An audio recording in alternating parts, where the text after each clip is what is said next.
Welcome back to my channel. I hope आप सब ठीक होंगे, हम भी बिल्कुल ठीक हैं। और आज सबसे पहले तो हम बात कर लेते हैं स्किन केयर के हवाले से, क्योंकि काफ़ी दिन से मुझसे कुछ लोग पूछ रहे थे कि स्किन पे जो पिगमेंटेशन हो जाती है उसके लिए कुछ बता दें। तो जो बेस्ट रेमेडी मुझे पता है स्किन की पिगमेंटेशन के लिए वो है Apple cider vinegar. Apple cider vinegar ना स्किन पे जो पिगमेंटेशन के स्पॉट्स होते हैं ना उनको लाइट करके स्किन को क्लियर करता है और इसे यूज़ करना भी बहुत इजी है। आपने कोई भी एप्पल साइडर विनेगर लेना है, किसी भी ब्रांड का लें, बस ऑर्गेनिक होना चाहिए। अगर पिगमेंटेशन नहीं है किसी को तो भी आप इसे यूज़ कर सकते हैं, क्योंकि ये डल स्किन सेल्स जो होते हैं ना उन्हें रिमूव करके स्किन को फ्रेश करता है। तो स्किन पे पिगमेंटेशन के लिए जिन्होंने यूज़ करना है ना, उन्होंने 1 चम्मच लेना है एप्पल साइडर विनेगर और 1 चम्मच ही लेना है उन्होंने पानी। इसे मिक्स करना है और आपने कॉटन की हेल्प से अपने फेस पे अप्लाई कर देना है। 2 से 3 मिनट आपने वेट करना है, उसके बाद आपने इसे वॉश कर लेना है। नॉर्मल पानी से वॉश करना है और इसके बाद आपने कोई सोप या फेस वॉश यूज़ नहीं करना। अगर आप चाहें तो इससे पहले यूज़ कर सकते हैं। और जिनकी स्किन पे पिगमेंटेशन नहीं है, सिर्फ एक्नी का इशू है या फिर वैसे ही आप अपनी स्किन को क्लियर करना चाहते हैं, तो फिर आपने 1 हिस्सा लेना है एप्पल साइडर विनेगर और 3 हिस्से उसमें पानी ऐड करके बॉटल बना के अपने रख देना है उसको। और मैं भी इसी तरह से ही यूज़ करती हूँ उसे। ये एक्नी प्रॉन स्किन के लिए ना बेस्ट ओनर है। और जिनकी स्किन सेंसिटिव है उन्हें मैं यही कहूँगी कि पहले वो पैच टेस्ट कर लें और उसके अलावा सिर्फ कुछ सेकंड्स के लिए ही इसे फेस पे लगा रहने दें और वॉश कर लें। इसके अलावा पिगमेंटेशन के लिए एलोवेरा जेल भी बहुत ज़्यादा बेनिफिशियल है। अगर आपके पास प्लांट एलोवेरा का तो फिर तो आप फ्रेश ही यूज़ करें, अगर नहीं है तो फिर आप किसी भी अच्छे ब्रांड के यूज़ कर सकते हैं। इसे आप एज अ मॉइस्चराइज़र यूज़ करें और आप चाहें तो इसे ओवरनाइट भी लगा सकते हैं, क्योंकि आप सबको पता है कि एलोवेरा हमारी स्किन के लिए बहुत बहुत ज़्यादा बेनिफिशियल है और इससे कोई पुराने से पुराना मार्क भी होना स्किन पे वो भी रिमूव हो जाता है। आप ये दोनों चीज़ें डेली यूज़ करें और साथ में बेसिक स्किन केयर फॉलो करें, अच्छी डाइट लें, आपको बहुत जल्द जो है ना अपनी स्किन में काफ़ी ज़्यादा डिफरेंस लगेगा। और एक चीज़ जो आपने स्किप नहीं करनी वो है सनस्क्रीन, क्योंकि सनस्क्रीन हमारी स्किन के लिए मस्ट है यूज़ करना। स्पेशली जब आप घर से बाहर जाते हैं ना डे टाइम में, तो फिर आपने 50 SPF की कोई भी अच्छी सी सनस्क्रीन ज़रूर अप्लाई करनी है। अच्छा जी, स्किन केयर तो हो गई, अब मैं आपके साथ अपनी वीकेंड की रूटीन शेयर कर लेती हूँ। तो यहाँ पे सैटरडे था अभी और रात के कोई 9 बज रहे थे। हमने अभी रोज़ा इफ्तार किया था, उसके बाद जो भी क्लीनिंग वगैरह का काम होता है जल्दी से वो किया था। तो मैं अली के साथ बैठी थी, उसे कुछ एक्टिविटीज़ करा रही थी और अमान और आयतल जो हैं वो प्ले स्टेशन खेल रहे थे, क्योंकि वीकडेज़ में इनको इतना टाइम नहीं मिलता, तो वीकेंड पे फिर जो है ना ये रात में भी यूज़ कर लेते हैं।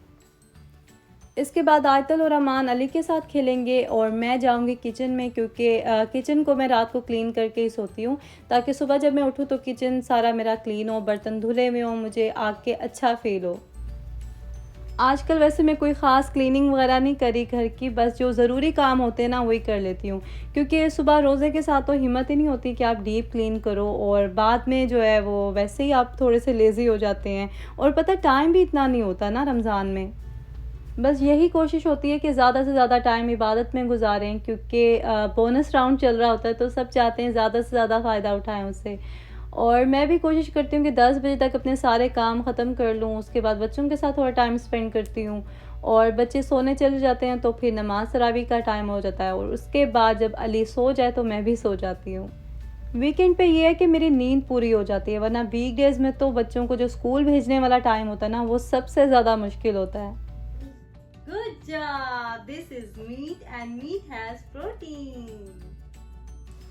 अच्छा, कुछ लोग पूछ रहे थे कि अली इंग्लिश में क्यों बात करता है, तो वैसे तो मैं पहले भी शेयर कर चुकी हूँ, लेकिन दोबारा से बता देती हूँ कि अली जब 2 साल का था तो इसका स्पीच डिले था और इसी की वजह से डॉक्टर्स ने कहा था कि आप इसके साथ एक ही लैंग्वेज बोलें, तो इसलिए हम लोग इंग्लिश बोलते थे और वो अब इंग्लिश बोलता है, लेकिन अब मैं कोशिश कर रही हूँ कि उसको उर्दू भी सिखाऊँ। Okay, No, now this is for the birthday. yeah, this is for the birthday. अब बताओ इसमें से किस में है protein? Protein. Oh, you knew that nuts have protein. Good job, Ali. Protein. Yeah, meat has protein, eggs have protein, and nuts have protein, and seeds have protein. Okay, right? You got it.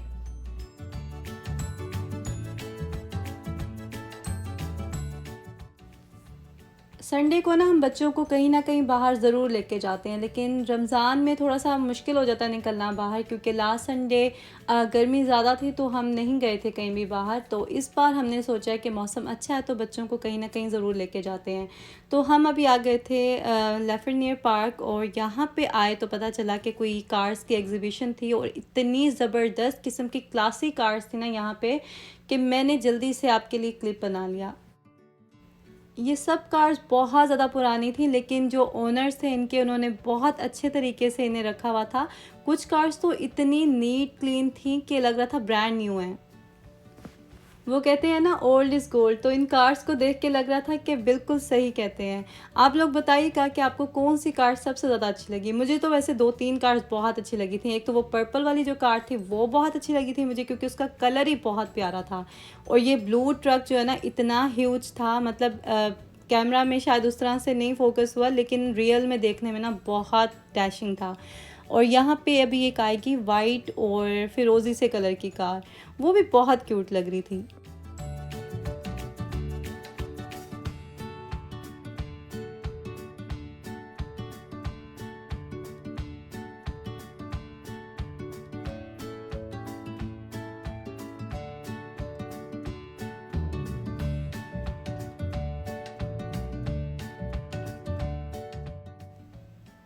अभी जो black वाली car आएगी ना, ये इतनी classy लग रही थी और इतनी शाइन थी ना इसमें, इंजन भी इनके इतने शाइन कर रहे थे जैसे बिल्कुल न्यू हैं।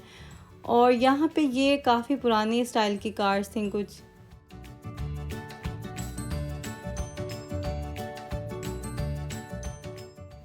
आयतुल रहमान तो साइकिलिंग कर रहे थे, और अली जो है ना, वो थोड़ी सी ही साइकिल चलाने के बाद कहता है कि मामी मैं टायर्ड हो गया हूँ। तो बस फिर मैं उसको लेके यहाँ आ गई थी लेक के पास, और यहाँ पे देखेंगे एक टर्टल मिल गया था हमें।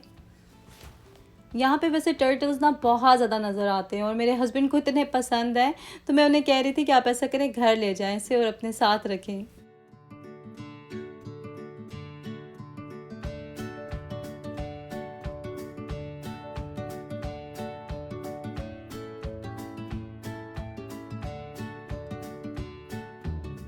पार्क में हम बस थोड़ी देर ही रुके थे, और उसके बाद मुझे जाना था डॉलर स्टोर, क्योंकि काफ़ी टाइम हो गया था मैं यहाँ नहीं आई थी, और मुझे यहाँ आना बहुत अच्छा लगता है क्योंकि इतनी कलरफुल, इतनी प्यारी डिफरेंट सी चीज़ें होती हैं, आके यहाँ पे फ्रेश फील होता है। और जब भी मैं यहाँ आती हूँ ना, ऐसा हुआ ही नहीं कभी कि मैं ज़्यादा सारी चीज़ें ना लेके गई हूँ वापस।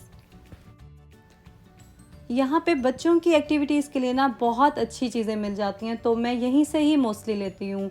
और मेरे हस्बैंड को वैसे पसंद नहीं है मेरा यहाँ आना, लेकिन फिर भी मैं कभी कभी आ जाती हूँ। और यहाँ पे ये एक्टिविटी बुक्स थी जो मैंने अली के लिए ली थी, और मैं आपको ना प्रॉपर इसका हॉल दूँगी जो भी चीज़ें मैंने यहाँ से ली थी। डॉलर स्टोर वैसे हर कंट्री में ही होते हैं, और आई एम श्योर कि सब ख़वातीन बहुत शौक़ से जाती होंगी और खूब भर के शॉपिंग करती होंगी, क्योंकि यहाँ पे बहुत सी ऐसी चीज़ें होती हैं जो दूसरे स्टोर्स पे नहीं होती, और अगर आप देख के शॉपिंग करें ना, तो काफ़ी अच्छी क्वालिटी की आप चीज़ें ले लेते हैं। वैसे कहने को तो ये डॉलर स्टोर है, यहाँ पे हर चीज़ $1 की होती है, लेकिन जब बिल बनता है ना, तो फिर पता चलता है कि हमने अच्छे खासे पैसे स्पेंड किए हैं यहाँ पे। खैर, डॉलर ट्री से मैंने कम टाइम में बहुत सारी शॉपिंग की, और फिर हम लोग घर आ गए थे, और घर आके मैंने सबसे पहले तो निहारी बनाई, क्योंकि इफ्तारी में कोई 2 घंटे रह गए थे ऑलमोस्ट। और निहारी की रेसिपी वैसे मेरी बहुत क्विक है, बहुत जल्दी बन जाता है, और मैं प्रेशर दे के बनाती हूँ इसको। इसका मसाला मैं बना के पहले से ही रख लेती हूँ। जब भी मैंने बनानी हो ना, मैं 2 टाइम का बनाती हूँ। तो लास्ट टाइम जब मैंने बनाई थी, ये तब का मसाला बना हुआ था, तो वही मैंने इसमें डाल दिया था, और यही रीज़न थी कि मैं आपको प्रॉपर इसकी रेसिपी इस बार भी नहीं दे सकी। आई नो आपने कब से कहा हुआ है, और वाकई ये रेसिपी वर्थ करती है कि मैं आपके साथ शेयर करूँ। बहुत क्विक, ईजी और बहुत टेस्टी बनती है। लेकिन पता नहीं क्यों हर बार ही ऐसा होता है कि जब मैंने निहारी बनानी हो ना, उस दिन बहुत जल्दी जल्दी में ही मैं बनाती हूँ, और मैं चाहती हूँ कि मैं डिटेल में आपको इसकी रेसिपी दूँ ताकि आप लोग भी ट्राई करें और इन्जॉय करें। बस इस बार तो मैंने पक्का सोच लिया कि नेक्स्ट टाइम जब भी निहारी बनेगी, उसकी रेसिपी रिकॉर्ड होगी तभी वो बनेगी, वरना नहीं बनेगी। निहारी बनाते हुए मैंने साथ साथ दही बड़े भी बना लिए थे, क्योंकि वो तो हमारे घर मस्त बनते हैं एवरीडे। और उसके बाद मैं फ्रूट चाट बनाने आ गई थी बाहर। यहाँ पे अमान बादाम और बटर जो है वो खजूरों में फ़िल कर रहा है, और कुछ लोग कह रहे थे कि इसकी प्रॉपर आप रेसिपी दें, तो मैंने कहा मौका अच्छा है, अमान बना रहा है, मैं इसकी रिकॉर्ड कर लेती हूँ। तो पहले अम्मा ने सारे बादाम छीन लिए थे, उसके बाद जो गिटक होती है खजूर में वो निकाल के बादाम इसके अंदर रखा और थोड़ा सा बटर इसके अंदर डाला और इसे बंद कर दिया। तो ये थी इसकी सिंपल सी रेसिपी। और मुझे वैसे बटर वाली खजूरें ना ज़्यादा पसंद नहीं है, मुझे क्रीम वाली पसंद है, लेकिन खाती मैं इन दोनों में से कोई भी नहीं हूँ, मैं प्लेन खजूर ही लेती हूँ क्योंकि एक्स्ट्रा कैलोरीज लेने का क्या फ़ायदा। ये बटर और आलमंड वाली खजूरें जो है ना मेरे हस्बैंड को और बच्चों को पसंद है, तो इसलिए ये फिर बना लेते हैं। और मेरे लिए बस एक सिंपल जो खजूर होती है वो रखी होती है प्लेट में और मैं वो खाती हूँ और रोज़ा इफ्तार करती हूँ।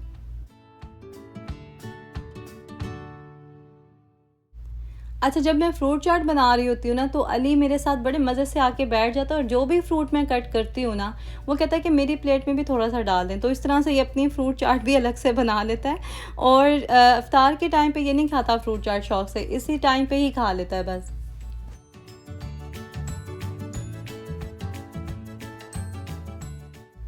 आज इफ्तार में दही बड़े, फ्रूट चाट और साथ में मैंगो मिल्क शेक था क्योंकि मेरे हस्बैंड का दिल कर रहा था और उन्होंने ही बनाया था।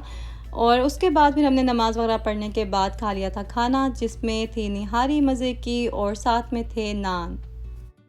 आज का व्लॉग अगर आपको अच्छा लगा हो तो लाइक ज़रूर करना है, क्योंकि आपके लाइक्स जब ज़्यादा होते हैं ना वीडियो पे तो मुझे देख के बहुत अच्छा लगता है, तो इसलिए बिल्कुल भी नहीं भूलना, फ़ौरन से लाइक कर दें।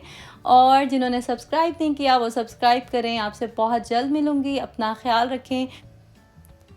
एक और बात जो मुझे अभी याद आई है वो ये कि मैंने शाउट आउट भी देना था विनर को, तो जिन्होंने सही आंसर किया था उनके चैनल का नाम है कुकिंग बर्ड। आप लोग प्लीज़ जाएं और इनके चैनल को विज़िट करें।